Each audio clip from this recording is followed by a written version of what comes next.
So Paul says that this is the mystery. Not all shall die. Look at that. We shall not all sleep, but we shall all be changed in a moment, in the twinkling of an eye, at the last trump. For the trumpet shall sound, and the dead shall be raised incorruptible, and we shall all be changed. You look at that. That's a wonderful thing. Some may die, as many others have in the past 2,000 years, those who have trusted in the Lord Jesus Christ. But some of us may not die if the Lord appears in our lifetime. We will not die. We will be caught up to meet the Lord in the air. So this is a very important doctrine, the rapture of the church. And here we have the tribulation after the rapture. And of course the second advent.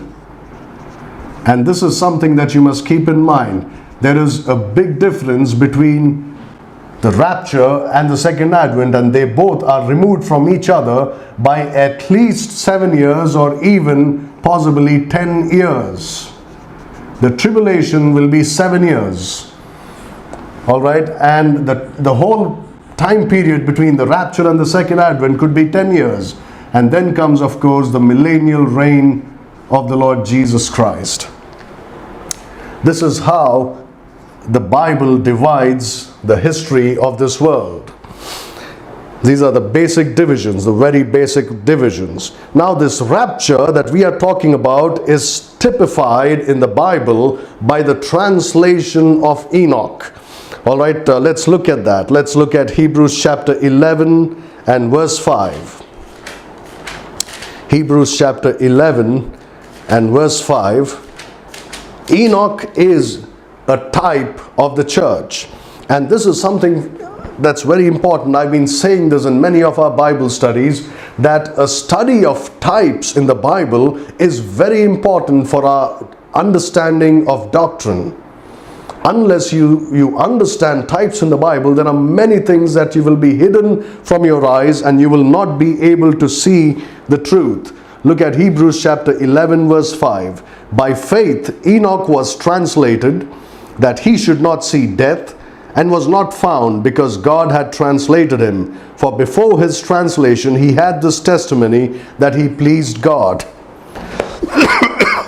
Enoch, as we know, was raptured, translated.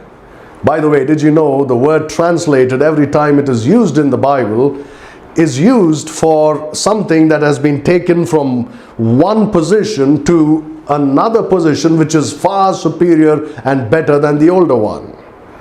A lot of people say, oh, a translation, how can a translation be better than the original?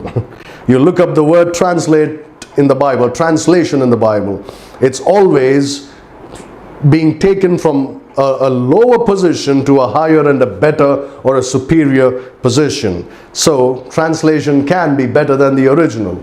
Okay, don't be in doubt about that even for a moment. So Enoch was translated. Enoch is a type of the church.